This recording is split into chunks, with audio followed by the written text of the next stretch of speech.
Buenas noches, ¿cómo estás? Buenas noches, Aldo. Bueno, Muy bien. nunca tan bienvenido a la posibilidad de poder reflexionar respecto de algunos temas que se van dando y que muchas veces aparecen en la pantalla. En tu condición de doctor en psicología nos gustaría consultarte respecto de todo esto que se está viendo, que se viene manifestando desde hace un tiempo en distintos campos, puede ser social, político, incluso desde la economía, ¿no? Sobre lo que es la violencia. A ver, algo nodal. ¿Qué es la violencia, Raúl? Bueno, es interesante la pregunta. Y remarcar que la violencia, si bien muchas veces se confunde como sinónimo con agresión, no es lo mismo. La agresión es una respuesta biológica que podemos encontrar en el mundo animal y que su palabra se remite a agreste, es decir, a necesidad. La violencia, por el contrario, es, yo diría, la agresividad hecha lenguaje o pasada por el lenguaje, en el sentido que viola, como la palabra lo dice, una ley. En toda violencia hay una violación de una ley. En principio, la ley cultural, la ley que pone límites a la agresividad o trata de organizar en el mundo humano esa agresividad tan propia en el mundo animal, que a su vez la violencia alcanza un grado de intensidad que la agresividad animal no necesariamente la tiene. Claro. En la medida que una vez satisfecha la necesidad, el animal no es más agresivo. En cambio, la violencia no hay modo de parar su escalada cuando empieza a trepar. ¿Cómo se puede analizar algunos aspectos vinculados con esto mismo que decías cuando se habla de violar la ley? Y cuando la ley, por ejemplo, establece una legalidad, pero esa legalidad no es justa. Hay distintas formas de llegar a cuestionar eso, y a veces ha habido sociedades que lo han resuelto a través de la violencia, ¿no? Sí, cuando hablamos de violencia, con esta diferenciación que hago de agresividad, que muchas veces se suele tomar como sinónimos, en la medida que digo la violencia es un hecho enteramente humano, y en la intensidad de la violencia es inversamente proporcional a la impotencia que carcome a la persona que ejecuta el acto violento. En la medida que la violencia tiene sus grados, podemos hablar de la violencia verbal, es muy común, la violencia gestual también es muy común, y la violencia física, que puede ir desde una lesión leve, lesión grave, o hasta lo máximo, que sería el asesinato o desaparición del otro, la muerte del otro. Sí, claro. Por lo tanto, la violencia tiene sus grados, y el grado de violencia siempre está ligado, en la medida que la violencia, en cualquiera de sus formas, es una prepotencia. Nadie puede dudar que hay prepotencias verbales, prepotencias gestuales y prepotencias físicas. La prepotencia, a su vez, es la otra cara de la impotencia. Mientras más impotencia una persona padece, la sufre, más violento puede constituirse o convertirse. Esto se puede dar en distintos escenarios, ¿no? En distintos escenarios, en distintos niveles políticos, económicos, sociales, etcétera, etcétera. Porque estamos hablando de una condición enteramente humana, que es saberse impotente, que un animal no sabe de la impotencia. El animal puede tener miedo, el animal puede registrar el límite con respecto a un adversario o con respecto a otro animal más poderoso, y dispara. En cambio, en el caso de los humanos, sabemos de nuestro límite existencial, que nos pone siempre en posición de impotente por sabernos mortales. Eso nos hipotetiza a todos. Aquellos que no pueden aceptar su propia condición de mortal, aquellos que no pueden aceptar su límite existencial, generalmente son propensos a la impotencia, o en situaciones muy especiales en donde ese límite aparece, existencialmente hablando, desarrolla un acto prepotente, violento, y en otros casos igual, pero de forma repetida, porque muchas veces ante situaciones en donde la persona está a punto de desaparecer, porque ese es otro aspecto interesante a tener en cuenta, cuando el sujeto se siente amenazado, y digo sujeto, o podría decir persona, que no es solo la biología, sino que es la existencia propia del sujeto. Se siente amenazado, muchas veces responde con violencia hacia sí mismo, por ejemplo en el caso de un suicidio, que es violencia vuelta hacia sí, o para reafirmar su existencia que está en riesgo y en peligro como sujeto, reacciona con violencia.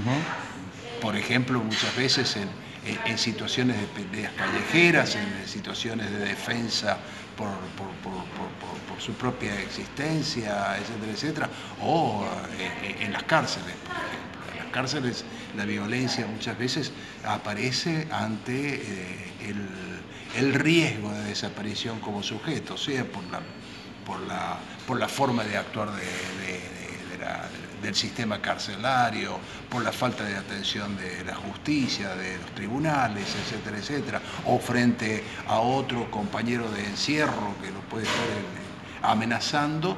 Entonces, esa amenaza que pone en riesgo la existencia del sujeto reacciona con violencia. Ayer se vieron imágenes violentas, ¿no? Sí. Tomo un caso particular como el hecho de lo que significó una protesta de choferes y un funcionario agredido. Sí. Cuando vos mirás esas escenas, ¿qué es lo primero que te surge pensar? En principio como escena en general, porque este caso de ayer que mencionas tiene una particularidad que hasta el día de hoy los investigadores, los periodistas, etcétera, etcétera, todos están poniendo en cuestión qué hay por detrás, quiero decir, si hay algún condimento político, etcétera, etcétera, cosa que no sería nada extraña en Argentina. Pero en principio, en términos generales, en donde hay tal grado de vulnerabilidad social, en donde la existencia está tan en riesgo, la existencia del sujeto de la que hablaba recién, está tan en riesgo, es tan frágil, en términos de Fito Páez alguna vez que decía, estamos hechos de cristal, el mundo es un lecho de cristal, ¿no? Es decir, en cualquier momento se nos parte ese lecho o ese mundo de cristal, se nos parte y nos ahoga la nada, nos lleva a la nada, y ante esa presencia de la nada que nadifica, que pone en riesgo la propia existencia o la afirmación del sujeto, entonces se reacciona con violencia. En espacios no quiero estigmatizar, porque, insisto, la violencia se presenta en distintos grados sociales, en distintas clases sociales, por distintas razones, por distintos caminos, pero en poblaciones tan vulnerabilizadas por la pobreza, por la precariedad laboral, por la falta de esperanzas, de ilusiones, de falta de elementos que lo afirmen en la existencia, que afirmen su presencia en el mundo, pero cuando se es nadie, cuando se ha recibido tantas negaciones durante todo el día, pidiendo una moneda, pidiendo que le compren algo, pidiendo seguridad. O pidiendo seguridad. Entonces, cuando la vida se vuelve muy vulnerable, extremadamente vulnerable, el sujeto se encuentra en riesgo y reacciona con violencia. Eso en términos, puede reaccionar con violencia, no estoy generalizando, porque hay gente que se levanta temprano, trabaja, labura, llega tarde a su casa, cansado, con un magro sueldo, etcétera, etcétera, y hace lo que puede. seguramente con algún tipo de violencia doméstica, etcétera, etcétera, pero en este caso en particular, ese condimento está presente, ese condimento general está presente, y que me parece que es muy posible que, y no sería novedad, que sea digitalizado políticamente o bajo ciertos intereses, digitalizado por ciertos intereses para que el acto violento se ejecute. O sea, a ver, yo lo planteo crudamente o burdamente. Sí. Hay una sociedad que se siente vulnerable y puede ser que actúe de distintas maneras. Hay un grupo específico, como dicen los colectiveros que vinieron reclamando seguridad, y se sienten vulnerables. Sí. Llega la situación de el reclamo, que puede ser en forma pacífica, no tanto, o violenta, como se pudo ver, Sí. Y resulta que el funcionario, que es el agredido, en este caso a título de ejemplo, ¿no? Sí. Agreden también a alguien que de alguna manera tampoco puede resolver la cosa, también es impotente para resolver el problema de la violencia, que se cierne sobre el grupo, la comunidad, y incluso sobre algunos otros actores, ¿no?, que pueden ser de la vida de vivencia del conurbano. Sí. Es decir, un chofer se siente, ¿cómo se llama?, violentado por la realidad, un grupo de choferes también de la misma manera, y un funcionario también, porque no puede resolver. Son todos impotentes para resolver una situación. Sí. ¿Cómo se lee este tema de un impotente le pega a otro impotente, o un impotente reclama, a un grupo de impotentes reclama, y resulta que termina agrediendo a otro que es impotente, que no lo puede resolver? Sí. ¿Cómo se sale de eso? Porque es muy difícil decir, bueno, miren, muchachos, acá tenemos una propuesta, o lo que se escuchó hoy. Sí. Tomo esto como caso, digamos, a título de ejemplo, no Sí, estoy sí. queriendo profundizar demasiado en el tema. Sí me interesaba una lectura respecto de esto, porque pareciera ser que entonces acá hay una falla, una crisis en el sistema, donde nadie puede, de alguna forma, ensayar una respuesta. En principio me haces acordar que hace algunos años, no hace mucho, pero hace algunos años, los presos en las cárceles se denominaban entre ellos compatriotas. Por lo tanto, los que estábamos afuera formábamos parte de otra patria. Ya ahí te está hablando de una división en el propio país de dos poblaciones o de dos patrias, ¿no? Que a su vez es interesante porque esa división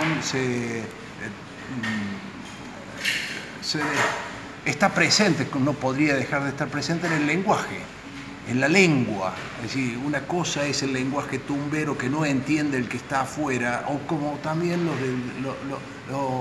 que están dentro de una cárcel no entienden lo que hablan afuera. Es decir, hay una división que hasta en el lenguaje se puede registrar.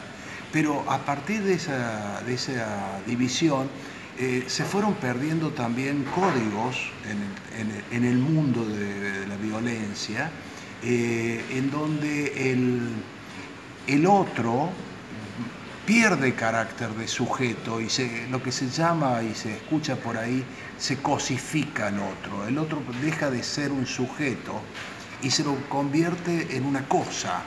Es decir, sin derechos, sin vida, sin existencia, sin valores, y se lo cosifica, es una cosa. ¿Esto se intensifica con el advenimiento del neoliberalismo? ¿Cobra un cuerpo? Se intensifica porque el neoliberalismo lo que ofrece es objetos de goce. Como De consumo. De consumo, pero de goce en el sentido que lo consumo y lo tiro. Claro. Le saco un provecho y lo tiro. Lo despojo de todo atributo, los digamos. basureros de las grandes ciudades son despojos de goce, latas de cerveza, latas de gaseosa, papeles, etcétera, etcétera, etcétera. Entonces, el otro pasa a ser no otra cosa que un objeto de goce, lo cosifico. Un trabajador también es descartable. Por supuesto. Y entonces el otro, sea un colectivero o sea alguien que va por la calle, Sí. lo exprimo, le saco como dicen los franceses ahora, no somos naranja que nos exprimen y nos tiran, ¿no? Es decir, el neoliberalismo incentivó el goce y por lo tanto, una vez que extrajiste un goce de ahí, como de una lata de gaseosa, el líquido la tirás. Sí, claro. La tirás a la calle, no te importa dónde la tirás, no hay ese recato. Como dice el Papa, es decir, descartables. Los seres humanos nos vamos convirtiendo en descartables, o el neoliberalismo convirtió en descartable a la mayor parte de la humanidad, claro está, pero salvo el 1%. Pero, en fin. Pero otra cosa con respecto a lo que vos me preguntabas era que como el positivo necesita del negativo para sentirse positivo, el negro del blanco, y lo estoy diciendo al negro y al blanco en todos los sentidos que se pueden adscribir a esas palabras, el fuerte, o el que se presume fuerte, o el que se quiere presumir fuerte, violento, necesita debilitar al otro, ponerlo en situación de debilidad. Generalmente, como recién decía, detrás de todo violento hay un impotente, detrás de todo violento o victimario, un asesino, un ladrón, un violador, hay gente que ha estado previamente en esa situación de víctima familiar, víctima social, etcétera, etcétera. Entonces, invierte las posiciones, no las revierte, invierte las posiciones. Ahí donde antes estuve como víctima de la pobreza, de las limitaciones, a nivel familiar, a nivel de lo que sea, invierto la posición y pongo al otro. Entonces, encontrarse con un colectivero que está regalado ahí a las 4:45 de la mañana, etcétera, etcétera, me hace sentir, más allá de la digitalización política que haya habido de esto, tengo la oportunidad de sentirme yo el fuerte, ahora soy yo, y más con un arma en la mano, para cosificarte, para doblegarte, para transferirte, desplazar mi impotencia a vos, ¿no? Es decir, alguna vez le preguntaron a Borges sobre el suicida, y Borges dijo: el suicida es el único que sabe del futuro. Sabe qué va a hacer de él cuando se pegue un tiro. Ahora, el victimario también, pero sabe qué va a hacer del otro. Tengo yo en mis manos tu futuro. Lo supimos en la dictadura, es decir, donde muchos militares decían: somos los dueños de la vida y de la muerte de cualquiera. Es decir, si nadie sabe del futuro, porque eso nos vuelve inciertos y nos vuelve muy distintos a los animales que no piensan en el futuro. Yo todavía no he visto a un animal ni pintar una caverna como nosotros lo hicimos hace 40.000 años, ni tampoco he visto ningún animal que piense en el Big Bang o a dónde vamos una vez muertos. Nosotros los humanos hacemos eso, pensamos en el pasado porque nos intriga el futuro. Entonces, si nadie sabe del futuro y el futuro siempre nos pone impotentes, bueno, ante una cierta oportunidad donde encuentro a la víctima que lo puedo poner en el lugar de impotente, yo me posiciono como victimario en el que sabe del futuro, al menos de vos como víctima. ¿Cómo puede ser como bien de uso porque lo consumo el acto y lo tiro, lo despojo de lo que es, sea porque se especula políticamente o sea porque en realidad querría robarlo? O le agregaría, sí, además, porque se dice, estaba, sí, regalado, sí, lo dicen muchos victimarios, sí, bueno, se regaló, estaba regalado, sí, ¿no? Es decir, esos 4 elementos pueden combinarse entre sí, claro que sí, puede combinarse el elemento político, el elemento de la impotencia del que hablamos recién, como también de sacar un goce, un uso, aunque sea un celular, por poco lo que le sacaron del colectivo, pero también a su vez la oportunidad de reafirmarse en el lugar de potente frente a alguien que lo pusieron en la posición de impotente con un arma. Quien lo hace no solo tiene que tener la disposición, sino también la estructura como para llevarlo adelante. Porque sí, no cualquiera toma ese lugar, digamos, sea porque especula políticamente o sea porque quiere ir al robo. Bueno, si hay una especulación política, claro que es evidente que sí quiere ese efecto para producir terror, miedo. Pero no lo hace cualquiera eso. No lo hace cualquiera. No, eso no. Ahora, si fueron sicarios, si fueron gente encargada políticamente, digitalizada políticamente, un asesinato no lo comete cualquiera, ni tampoco cualquiera comete un robo o cualquier otro tipo de acto de violencia. Quiero decir, generalmente, como dije hace un rato, para cometer un acto así, previamente tuviste que haber pasado por una posición de víctima social, familiar o ambas, para poder transferir, desplazar tu posición de impotente a nivel social, de no tener futuro, de no tener mínimamente ciertas seguridades hacia el futuro. Cuando el futuro te invade con tanta incerteza, entonces estás en un lugar de impotencia, y si venís con una historia de impotencia social, familiar, no perdés oportunidad del victimario de desplazársela a otro que quedó puesto ahí. Esta es una lectura médica, digamos, porque no lo libera de la responsabilidad civil o penal que tenga la persona por suprimirlo o quitarle la vida a otro.